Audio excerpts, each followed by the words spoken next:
Hello and welcome to the 9th round of the 2022 Neucom Touring Car Championship season. Plays host here at the Tula circuit, just 200 kilometers south of Moscow, here in Russia. This 4.5 kilometer circuit plays host to several motorsport events across the world calendar, including Formula Alpha and their companion series events Formula Beta and Formula Europe as well. This technical circuit also looks to be made for a lot of passing, but it's one of the most technical courses on the motorsport calendar, making it very tough to pass across several different sections of the track. The best passing zones are in Turn 1, Turn 2, and the last corner that has a really tricky right-hander that has caught a lot of drivers out throughout practice and through qualifying. Speaking of, let's get to our starting grid for this 9th round. 37 cars will take to the green flag. Let's meet them. Sitting on the pole is a front row lockup between Neucom Motors, Rana Hirose, and Yuki Tamura, Hirose being the feature race winner. Yuji Nemax and Hunter Veselowski, hometown hero, to his outside. Then it's Kei Takahashi and Jeffrey Fingai, who had a bitter defeat in Finland last time out. Blake Warren and Sean Angel, of course, Warren having already had a win under his belt this year. Tatiana Rosales and Shintaro Kabuchi making his debut in place of Jude Harris. Lacey Abdurakhmanov, same for Kirk Vandenberg, and Murilo Souza Cardoso, an impressive qualifying effort. Then it's Patrick Smith and Kiki Laukinen between the two, and then it's Ali Nelson being flanked by Mitchell Carter. Arturo Morales and Nathan Ormond, a lackluster effort from both drivers there. Veronica Ryan and Bud Fuchs, 19th and 20th. Row 11, it's Max Kunani and Sebastian Van Dalen, a solid qualifying effort from the Dutch. Then it's Hudson Williams and Lukian Ivanov, who had a grid penalty as a result of his incident in the sprint race. And it's Marco Kosteka and Dylan Schwallenberg with the Red Bull lockout there. Scott Roush and Naomi Osakawa. Then it's Donovan Cage and Yoshiko Sakamoto. A disappointing effort there from Cage. Then it's Vince Fries, Barsha Johansson, followed by Genchi Paling, who was out-qualified by our teammate for the first time this year. Then it's Martin van der Zijde. Bobby Vitavasa, Vincenzo Focasato, and Ria Lucas all have not taken part in practice, much less qualifying, as a result of this incident. Earlier this week, one of the whistleblowers to the Grossaculo camp has revealed to Neucom that there was some illegal computer chip equipment inside the race cars. It was not known to the racing drivers of that team during the time, and Neucom had to take drastic measures to address this issue. As a direct result of this, all three drivers had all of their points stripped because they didn't have sufficient knowledge of this. The worst penalty they were going to get is being disqualified from the championship outright.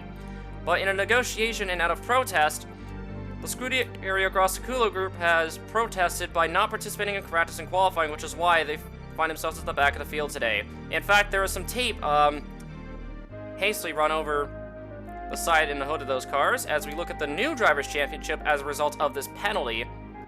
So while the team name at the moment is redacted at this time, the Ferrari-based team is going to look at new management here sometime soon. But we have 200 kilometers of racing to do. Let's get down to the green flag for our 125-kilometer feature. Hirose taking the green flag, and it's a great start for Takahashi, your rookie, in the Neucom Motors team, as she takes it to the inside already as the field flies into the right-hand kink in turn 1. Advantage goes to car number 6, but Hirose might get the outside line advantage in car number 1. She's going to have a good run into turns 3 and 4. This is one of the trickier parts of the corner where it's very difficult to pass here, evidently, as both cars hesitate to assume the position. Takahashi once again to the inside of Hirose into the right-hander, but they are side by side on the back half of this first lap. Hirose is going to assume the race lead, and that was a chaotic start there. Takahashi went from the top 5 all the way to second. Of course, Takahashi has yet to have won a race this year in her rookie campaign. We have a yellow flag off the last corner. We're going to check out who that was, and we're looking at Nathan Orman as he gets turned around by Veronica Ryan in the 42, and that was a quick decision there by Race Control. The young rookie has also been very impressive throughout his campaign so far this year. Speaking of impressive starts, Shintaro Kabuchi in car number 28 in place of Andrew Jude Harris for this week only. Finds himself, he placed in the top 10 in qualifying, which is more than impressive across the Hirachi Racing Technologies camp, which speaks volumes compared to his teammate, Martin van der Zijde, who's only scored a few points in his campaign so far this year. Kabuchi ended up winning the companion race in the Eurasia Pacific Tour just yesterday. Of course, driving for Tanaka as he battles out with Sean Angel for track position. Of course, that car is in no way going to be powerful enough to hold position forever. Meanwhile, as a result of the first lap scuffle there between Veronica Ryan and Nathan Ormond, this is a battle for the final points paying position between two rookies, being Sebastian Van Dalen and Dylan Schwallenberg, both of whom have tied for their best finish, which is second in a sprint race. Schwallenberg in the United States, Van Dalen in Sweden. Van Dalen is going to assume that last points paying position, but it's going to be a very tough fight there with Hudson Williams back there in car number 37. Meanwhile, further back, Vince Freeze almost tagged the tire wall off the right-hand sweeper or carousel corner, as I'd like to call it. Evidently, it's taken a lot of cars or drivers off guard. Evidently by Vince Freeze, who has hardly driven touring cars ever. Laysan Abdurakhmanov has been very impressive as well so far in a Petronas Mercedes. He finds him in the top 10. Whoa, look out there. As Patrick Harris almost takes him out of a good position there. But car number 66 going to hold station behind in 98. Going to try to apply a lot of pressure to him to take over part of that top 10 points paying position. Mitchell Carter, not too far behind. He's been pretty impressive so far this year. His best finish was second as well in the Spain Sprint. Last I recall. Of course, he was runner-up to Patrick Smith in that instance. Meanwhile, Arturo Morales in car number 63, he is not in good terms with the team at the moment. His terrible qualifying effort, he is making quick work of the rest of the field, lucky for him. But his lackluster performance in car number 63 in a sophomore season is making the team really question themselves as to whether they should have kept him or turned him loose after his rookie season with the team, which was pretty admirable. He did finish well within the top 10 of the standings last year, but this year it's been absolutely wretched for the Spaniard in car number 63. So, honestly, it's kind of hard to tell what the team's going to do with him. He is contracted to go through the end of the year, but beyond that, we're not sure where he's going. There was no announcement of future plans in case he was turned loose by the team, whatever the case may be. Meanwhile, on the next lap, Allie Nelson in car number 4. Of course, she was returning after maternity leave. First start being in Finland, and she had a very impressive run out there as well. Of course, she's going to do a lot of damage control for the team as a result of their former driver, Barsi Makijanovic, having departed the series for the World Rally Championship. He just felt that it was better over there, to my explicit knowledge.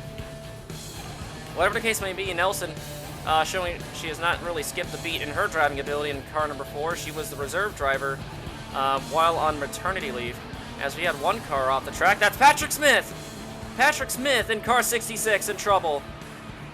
Yep, that's what I thought. Even veterans can get caught out there in a sand trap. Smith is going to be able to get up out of there. Abdurakhmanov takes its pit road for damage repair for an incident that we hadn't quite seen. Schwallenberg is going to do the exact same thing as Smith, although the damage on his driver's door will not be nearly as significant, as Van Dalen goes around in the background. Might have been a reaction to the incident ahead. Of course, cars are going to split a very wounded Patrick Smith. Next lap later, Abdurakhmanov comes out right in front of race leaders. That's going to catch Yuki Tamura off guard. Blake Warren tour inside. But that's not the place you want to be in, especially for Abdurakhmanov, who's very slow with a lot of damage on that car. Oh my goodness. That was almost messy there. Between the leaders and car number 98, he's got to find a way to get out of the way as he's starting to annoy the hell out of Yuki Tamura, your championship leader, as a result of a tiebreaker right now off of wins. She dispatches him very quickly. Same goes for Warren and Jeffrey Finguy. Of course, Warren having one win to his name this year, last I checked. And of course, that was Rosales getting around as well. Speaking of Jeffrey Finguy, coming off of a very bitter defeat from Finland, which he was chasing down Rene Hirose for the win until they crashed on the last half of the Dwyer S. Of course, Hirose ended up winning that one. Finguy did salvage a top 5 finish, but obviously his work is not yet done there in car number 92, as he intends on trying to win Finland, as that's always been on his calendar to win. Of course, his grandfather, Jarkko Finan, former Alpha legend, having passed away during the week of the round of Finland. Whatever the case may be, Finn guy having a very impressive performance in the top 5, although he gets a bit out of shape there in that tricky S section. That's going to allow Rosales, of course, Tatiana Rosales' rookie campaign has also been absolutely wretched in car number 35. As Scott Roush in car number 26 might be reporting an issue. Oh, well, that wasn't really the correct graphic there. The 36, of course, that being Sean Angel. I do apologize for that. I'm guessing one of our interns made that mistake. And Roush is going to try to go to pit road. Oh, contact to Vince Freeze as he tries to enter pit road. And Race Control going to have a look at that one there. I don't know if that was a lapse in communication there between Roush and Freeze, because Roush did have a handout on the left side window. But whatever the case may be, Roush is going to have to make one more lap around. Naomi Osakawa in car number 19 is having a pretty stellar season in the TRD number 19. Well, I would be saying that if she wasn't getting blown out by her rivals in the SRT group. But nevertheless, her efforts will not be doubted otherwise. Osakawa has had shown flashes of brilliance before. Meanwhile, Abdurakhmanov continuing to be a bit of a nuisance there to the rest of the field is, wow, he almost cuts across the path of Sebastian Van Dalen, as this, I believe, is for points paying position there. Van Dalen gets through on Abdurakhmanov, and so does Osakawa, or I think she does. Kind of hesitates there. It's a bit of a tough place to pass, as, yeah, I'm not surprised there. Abdurakhmanov, of course, coming from the Russian side of touring car racing, doesn't quite know better yet. He was just one of the locals that was called up there by the Petronas Mercedes group. And meanwhile, yeah, look, Ivanov being a bit fed up there with the 98. Of course, Ivanov being Ukrainian himself. He was actually stopped by Border Patrol for a while, coming from Finland, and unfortunately for him, he had to miss out on practice, but he's having a pretty solid run otherwise in car number 18, despite the grid penalty from Finland. Hirose continuing to pull out a large gap over teammate Hey Takahashi. Running Hirose had a very rough start early on in the year, but she's looking to capitalize on, of course, the misfortunes of Yujin Max and Yuki Tamura whenever they came by, but really I should give more credit to Hirose's raw pace in car number 1, the 4-time and defending series champion, as Ivanov goes off the track. Is Ivanov going to be able to get back on? No! Hard into the tire wall off the last corner, and oh no, he's not going to make it out of there, as Donovan Cage joins him in the kitty litter off the final corner carousel, and that might be a safety car. Yeah, that might be a safety car for sure. Sakamoto hard into the tire wall. She's going to immediately take it to pit road in car number 9. Not very surprised by Sakamoto starting. Schwallenberg in pit road as well. I wonder if he was trying to fix damage, or was that a gamble there by the Red Bull BMW group. They are doing all 4 tires this time. So under the safety car, Max is causing issues, it looks like. Race Control not very happy with Demax. They did give him with a slap on the wrist. Meanwhile, on pit road, about a minute later, let's see how this one pans out, as Schwallenberg is going to get out ahead.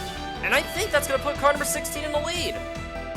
Hirose out of pit road first, and it's Veslovsky just jumping Takahashi, followed by Tamura. Then it's Mitchell Carter. Scott Roush is 1 lap down. Then it's Nelson, one of the Grassaculos. I believe that was Fochisato.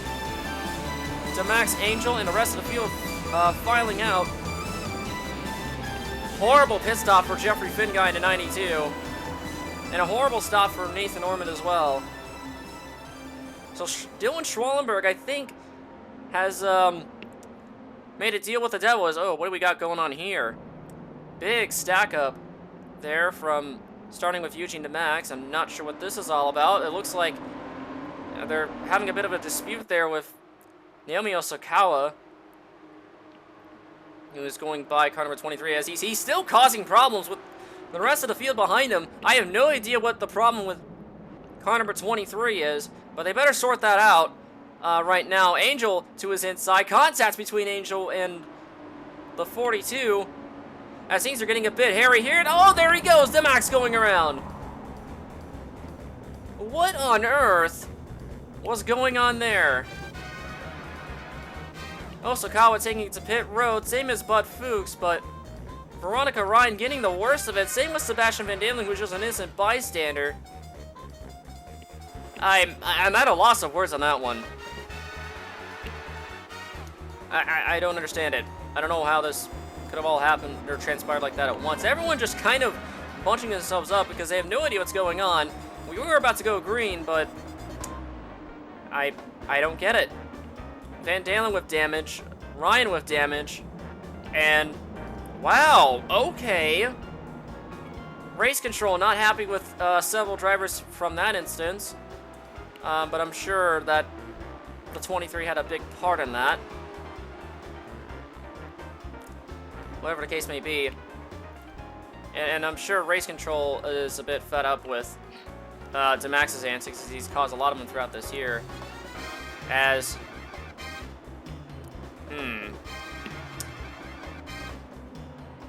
Yeah, I wouldn't be saying that's a race control if I were them, but be it as it may, Schwallenberg gonna take an early jump restart to take the green flag. He will be in the race lead in a damaged car number 16. How is he gonna hold up the rest of the field that is much faster than him? They're on equally as fresh tires as car number 16. He throws a block on Veslovsky. Veslovsky to the inside of Hirose as they fly into turn 2. That's going to cost Hirose a lot of track position now, because now she has to negotiate with her teammate Takahashi, who has not been as kind with team orders as of late. As both of them are going to do battle for third. Meanwhile, Veslovsky, our hometown hero, who, to my knowledge and understanding, also makes his home in the United States, in the East Coast. On an unrelated note, Veslovsky, of course, registered under the Russian flag, is chasing down car number 16. Where have we seen this before? This is dating back to the United States when Schwallenberg and Veslovsky were battling very hard for the race win in the sprint race. Of course, Veslovsky ended up being victorious in that matter, as Veslovsky trying to set up Schwallenberg for the race lead. Schwallenberg wide on a double right-hander on the last part of the sector. And now Veslovsky setting him up. There he goes, to the inside. That's going to turn to the outside line. That's the best possible line you can have, because that inside line is tough to get any traction off. Corner exit. And just like that, Veslovsky's going to assume the race lead. Hunter Veslovsky to the point in car number 44. Then is Hirose and Mitchell Carter chasing car number 16 down. I wonder how Schwalmer's going to try to defend this one. Oh my god, okay. They nearly get together, and I'm sure this isn't the first time Schwalmer and Hirose had an incident on track like that.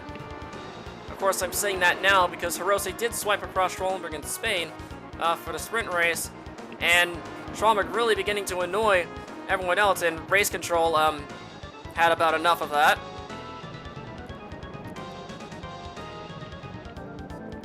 As Carter shoving Schwallenberg wide, he's going to give him enough space to rejoin the track, because that would be an illegal overtake that would result in a time penalty. But it is going to cost car number 88 some track position. I'm sure the GM Team USA camp is going to be thrilled about that one.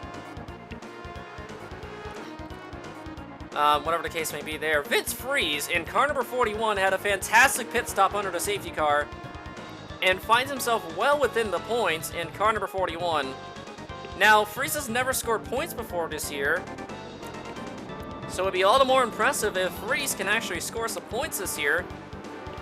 And Schwallenberg coming a bit unraveled there inside car number 16.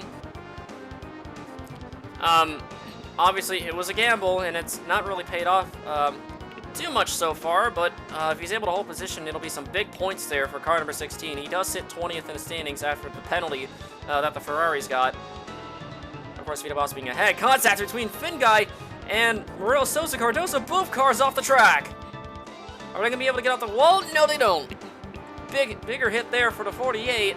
And I'm sure Race Control is going to have a look at that one, because Finguy definitely running all the way over the back end of the 48. And I'm sure Cardoso is, yep, not very pleased about that. And I wouldn't be saying that about Race Control's supposed bias towards champions if I were him, but anyhow, Nathan Ormond, who was spun off the track earlier on, finds himself in points-paying position. So Ormond, who had his hopes dashed from scoring any points today after getting turned around by the 42 at the end of lap 1, finds himself in battle with one of the Ferraris and, of course, Martin van der Zyde. Of course, I'm referring to him as just the Ferrari because that would be giving the previous team a bit too much credit there. Mitchell Carter in car number 88 just set his fastest lap of the race. In car number 88, he's very fast on the track, but he is running out of time to close up on René Hirose and Hunter Veslowski. I'm wondering if they put a softer compound there on car number 88. Whatever the adjustments were made on pit road, they're definitely working wonders there. This is the best that we see Mitchell Carter all year in car number 88. Meanwhile, further on back, Sakamoto running into the back of the 19. Not sure what her problem is with Naomi Osakawa there. Seems like she likes to cause trouble there in the Hyundai, and unsurprising. Yeah, that was pretty egregious there, wasn't it? It's not like Sakamoto would be losing too much position anyway from all that.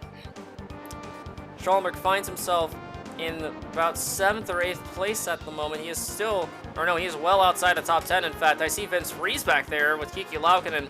That's not good news for Schallenberg in the 16. If he's going to want to salvage some points here, he better hope a safety car comes out soon to end the race under the yellow flag. Meanwhile, Ormond, having dispatched Tatiana Rosales for position.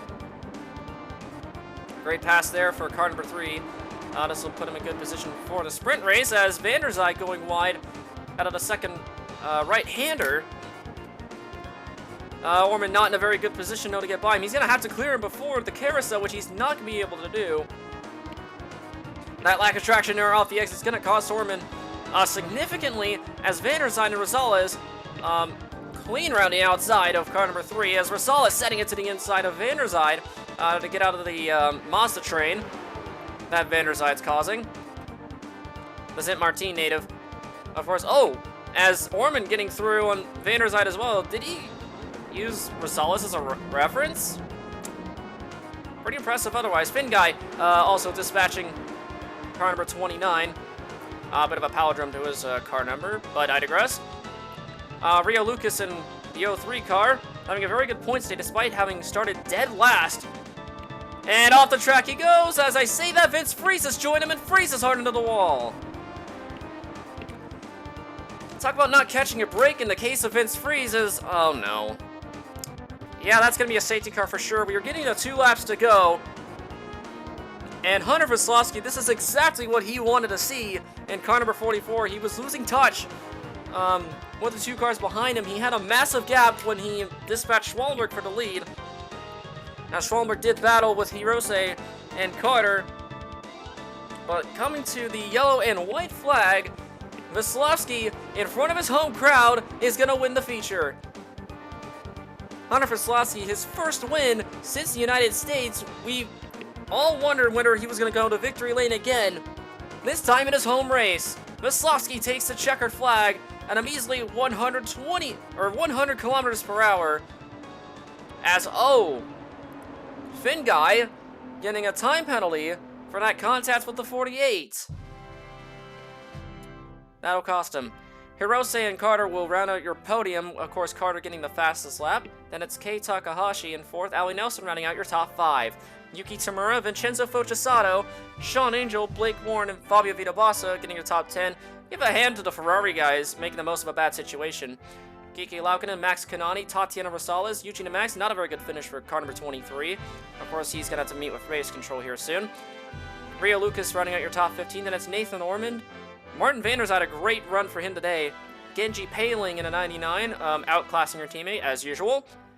Arturo Morales, not a good day for him, but he does start in a very good position. And Marco Kosteka, the other Ukrainian on the grid, will be your pole sitter, taking the final points paying position, heading into the 75-kilometer sprint. Of course, there was a lot of controversy that went out of that. Jeffrey Finguy, who was running in 15th place, finds himself outside the points, and I'm sure that's not going to do him any favor heading into the sprint race. And it's a bad start there for Kostecka. We're 3 wide already, just out of the start-finish line there. As Paling tries to take the lead, wasn't able to do that, but it's Morales that gets the lead, and it's Van der Zijde overtaking him as well. Kostecka, an absolutely disastrous start there in a 62. He's already fallen to 4th. He's going to fall to 5th to Paling. And maybe even further down the order if he gets in a bad spot. Yes, he does. Rosales pitching him there off the curbing. Orman getting around to 62 as well. This is an absolutely disastrous start there for Marco Kostecka in car number 62. Morales gets the race lead. This is a big opportunity for Morales to salvage some massive points there in car number 63. Like I said, his sophomore season's been a disaster, and I just jinxed him. As car number 63 all the way out the track and into the wall. And he's not able to get out of there. Talk about an absolutely disastrous year there for Arturo Morales. Safety car deployed for that. And Martin Van der Zijde is in the race lead in car number 29. Last time we saw him in the race lead, of course, that was in Mexico for the sprint race out there as well. Of course, Van der Zijde having scored some pretty solid points there in the 29. I believe that was his only points to date, or his biggest points paying finish to date anyway. As Rosales trying to chase down the 29 to beat him to the line, but I don't see that happening. Van der Zijde in the Hirachi Racing Technologies 29 car, he's making a name for himself. While he hasn't scored too many points so far this year, let's not deny his efforts otherwise. As a Zip Martin native will take the yellow flag. He will also lead on the restart as well. As apparently we have another incident further on in the back. And of course it's Sakamoto on the 19, and why am I not surprised? No idea what Sakamoto's problem is. I'm a bit lost in that one. Oh. Naomi Osakawa being reminded to keep her cool there in the 19. A bit fired up there. Osakawa is there. Sakamoto not able to get out of the sand trap either. Anyways, Van der Zijde have a very late restart there in car number 29. He's trying a different strategy compared to what Schwallenberg did in the feature race, which ended up costing him greatly. Is this one going to pay out this time? As Rosales trying to defend there from one of the Ferraris. Orban contact from behind as well. That was Rio Lucas getting nearly punted from behind by car number 3. As Rosales not in a good position, but both drivers hesitate. Van der Zijde thought he was going off the track. That's why he hit the brakes as hard as he did there. But he is able to keep the race lead for the moment. Lucas to the outside of Rosales in car number 35. I almost said 23. I almost referred to as Demax. Demax being behind that battle as well in 4th place. He was actually about to dispatch his teammate to that position. Demax, this is a great opportunity for him to take the points lead back from Yuki Tsunemura, given he's not in trouble with race control, though I can imagine that he is. As 2nd and 3rd continue to battle with Van der Zijde, it looks like Rosales is going to clear Lucas. She does. She's going to chase after the 29 for the race lead on the lap following. We're going into lap 5 now of the sprint race. And Van der Zijde, a big off there on the exit of turn 2. Into 5 and 6 now. Is he going to be able to hold off the 35? Yes, he does.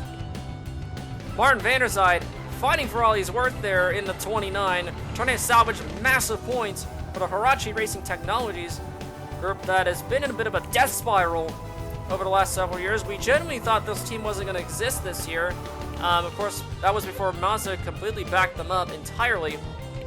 Of course, with how weak their equipment is by comparison to the team Nismo, as Rosales tries to go to the inside, but Van der Zijde with a better exit. He's going to hold her off for just a little bit longer. I wonder how much he can hold, or how much longer Van der Zijde can really hold out here. because Rosales making a mistake herself once again. Of course, one-time veteran Rio Lucas there in E03, to my knowledge, might be changing his nationality back to the English flag. And more details on that one as Van der Zijde almost gets the outside wall at the last corner. That was dangerously close there for the 29. That leaves him vulnerable to an attack there by Tatiana Rosales, as she's going to very easily get by to 29, or is she going to do that? Not a whole lot of forward bite there off turn 1. Oh, very easily. Stretch the car's legs. For those that may not know what that means just step on front and run away. As Sakamoto finds herself off the track again and into the tire wall. Her race has not been very great so far this weekend, and of course she has a pretty comfortable seat there with race control after the race on the contact with the 19. Can't say that one's unearned. Meanwhile, Yuki Tamura doing battle with Rene Hirose for salvaging for some points paying position, and as Hirose cuts her off. And that's not a very good way to go about that one for the championship leader, because Tamura needs every point that she can get. As, Nagase, of course, the former driver of car number 2, taking a temporary sabbatical. Not just telling her to refocus her energy and getting those positions back. I'm sure Neucom Motors has done a very good job with team orders. Not. Anyway, Genji Paling having a fantastic run in car number 99. Of course, that embarrassing brake failure in Germany was going to be the main highlight of her year, but so far she has been within the top 10 in car number 99. Of course, this will be a big point stay there for 99. Here comes Warren to the inside, as did he attempt a bump draft there with the 99, I wonder? As we're 3 wide back there with Hirose Kosteka in one of the Ferraris. Of course, Paling is going to drop at least one position as a result of this. Let's have a replay of that one, because that looks really fun to watch there. Hirose sending all the way to the bottom 3 wide. Had a nose in on Kosteka, and I believe that's Focha Sato. No, that's Bobby Pitibasa, my mistake. Those cars are kind of similar to me. And Hirose is going to really bite it here, as she loses about 3 positions as a result of that. Mitchell Carter, Kate Takahashi, and of course Veslavsky, your feature race winner, having gone by as well. So,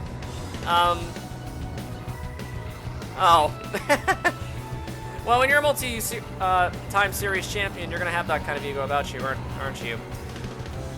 Anyway, Veslavsky trying to get through on Takahashi in the 44. He's almost successful this time around. A lot of hesitation from both drivers. Of course, that's not a line to be really battling in at all, or a part of the track to be battling at all. This is kind of a one-lane track in that sector in specific. But Veslavsky going to be kept at bay there by car number 6, as Hirose doing battle with Marco Kosteka for position as well. This is all for points-paying positions here, just outside the top 15.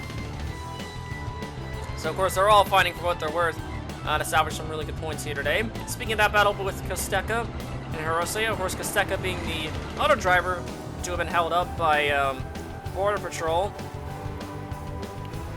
coming out of Finland, given that he's also Ukrainian. He did miss practice as well as Lukian Ivanov, but whatever the case may be, Kosteka trying to keep a run as contact between Takahashi and Veslavsky. Yellow flag on the front straightaway. That was Takahashi in trouble there with Veslavsky. What was silly rookie do? Anyway, she gets the tire wall off the last corner and comes right back across the 44. And where's she going to end up? Oh, she can't get out of there. Absolute disaster class race here for Kei Takahashi. She was going to salvage some more points there in car number 6, but that just wasn't going to happen. Kind of put themselves in that position, didn't they? Whatever the case may be. While that wreck was going on, Van der Zijde starting to lose a lot of time to the rest of the leaders. Tatiana Rosales really stretching the legs out of that car. It's the Max sideswiping the 29 on the front straightaway into turn 2. I'm not sure what that was about, but anyways, Van der Zijde trying to hold off Blake Warren. Warren's been very fast in the sprint race as well, as he tries to dispatch him of that 5th place spot. Nathan Ormond, of course, right behind to pounce in case any opportunity arises. But whatever the case may be here, Martin Van der Zijde, again, fighting for all he's worth there in car number 29. He's trying to earn every single point possible. And, you know, kudos to him. The Zinmar team was very much doubted in his rookie year last year when he scored some pretty big points in the late stages of the year. Looks like he's looking to repeat that again. Of course, this is the very same car he was driving a year ago. Meanwhile, oh, contact, Angel's around. I wonder what was going on there. We're going to have a look at that one there. Sean Angel in car number 36. We're going to see what, oh, that was Laukinen hooking to 99. That's what that... Okay, let's see what... Yeah, Laukinen just kind of misjudged the braking there into the left-hander and around the 36 win. And not very surprised by race control's call there. Angel wondering what he did wrong, which was probably nothing in a 36's case. Known to be an aggressive driver, yes, but never to cause avoidable incidents too often. Anyway. Rio Lucas in the 03 trying to hold off to Max as he almost gets patched there in the turn 2. The 03 car trying to salvage all the points that he had lost earlier in the year from that penalty. Of course, if the drivers and other crew personnel had known about this illegal equipment, of course being behind the scenes of Grossuculo, the whole team would not be here this weekend or the rest of the season. So give it them as a bit of a mercy there for the guys in the Ferrari group. And I'm not going to translate the phrase on the duct tape on the side of those doors. I'm guessing that's just telling Grossuculo himself to go away. There's a yellow flag in on the track. I wonder what this is all about. There, as Lucas is going to lose some track position there. Safety car deployed. Okay, that's no good at all. As Lucas is about to lose some track position there to Eugene DeMax. Is he going to be able to get a good run off the last corner? Yes, he does. He's going to still hold on to second place. Max Cunati and Blake Warren going 3 wide as well. And, oh, that's another Ferrari in trouble. And I wonder what that's all about. As Fabi Biz... Oh, no! Carter hooking him around. And off the track he goes. Vita Bossa into the tire wall. Off turn 2. I don't understand it. I don't know what that was all about. And, oh, Carter, that wasn't on, buddy. As he almost wipes Rene Hirose out from this as well. I don't know if he got tagged by Finguy or not. I don't think he did. But Rosales, that's never good if something smells in the case of Tatiana Rosales, but whatever the case may be, that car may be having problems there. Vincenzo Fotrasato finds himself in good point-standing position in the O2 as well. This is a very good point 7 for him from the, oh no. Tatiana Rosales, the one opportunity she had to win a sprint race, gone. Just like that, as she blows up from the race lead. Coming unraveled there in car number 35. Rosales' rookie year in the Team Nismo camp has been absolutely wretched, a lot of which was by her own doing, but this one, not this time. That was well out of her control in the 35, and you really got to feel for her. Despite having this absolutely wretched rookie season, I highly doubt that Team Nismo is going to keep her around to next year. But whatever the case may be for Rosales, she's going to try to make some most of a bad situation come the round of Belka. As a result of this, Rio Lucas is the beneficiary of the misfortunes as he'll take the green flag. It's a bad start for the 03. As Max Cunati takes it to the inside already. Max Cunati has not won a race this year either in car number 22. In fact, he's been outclassed by his teammate Jeffrey Finguy, who is a little further back there in the 92. Cunati takes the race lead. Warren taking second place.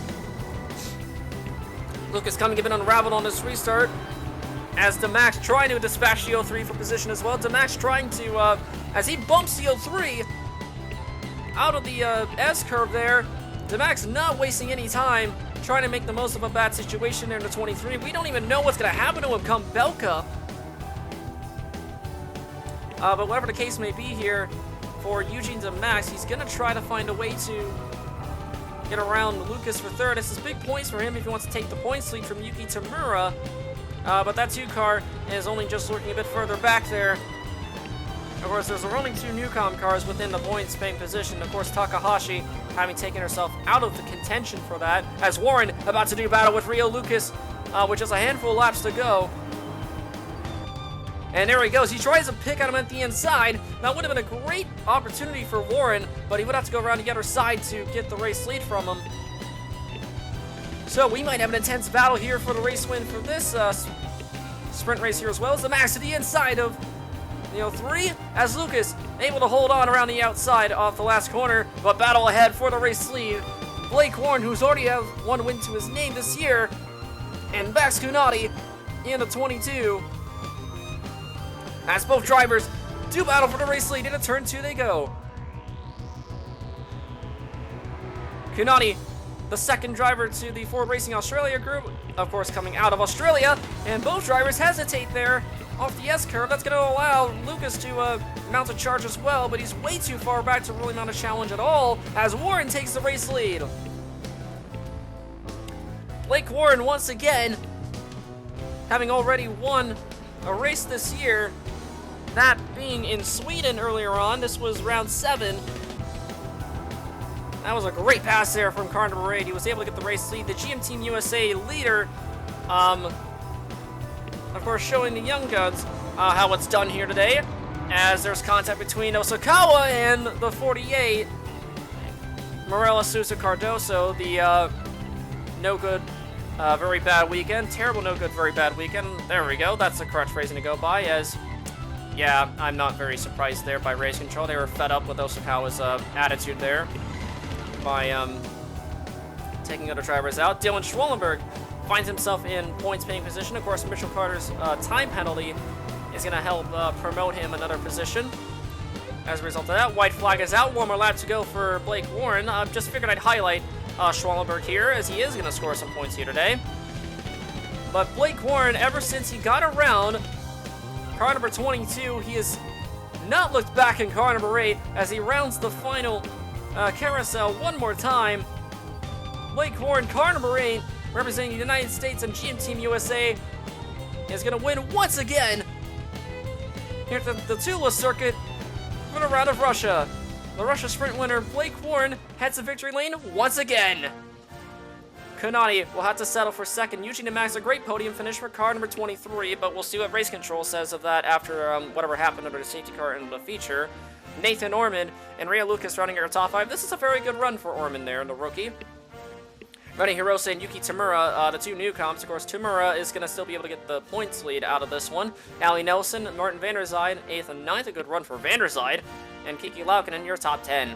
Then it's Genji Paling. Marco Costecca, terrible start, but he was able to salvage some points. Teammate Dylan Schwellenberg just behind. Jeffrey Finguy and Vincenzo Focesato are going to round out the rest of the field. Of course, I have to highlight the Ferrari group for making the most of a bad weekend, because they salvaged some pretty good points despite starting at the very rear of the field. Finguy, of course, salvaging points for his time penalty post-race. He would have obviously gotten a lot more out of that were he not penalized at all. But whatever the case may be, Warren, your race winner. Kanani, a very valiant effort, will only come home second. Of course, Demax rounding out the rest of the field, or the podium.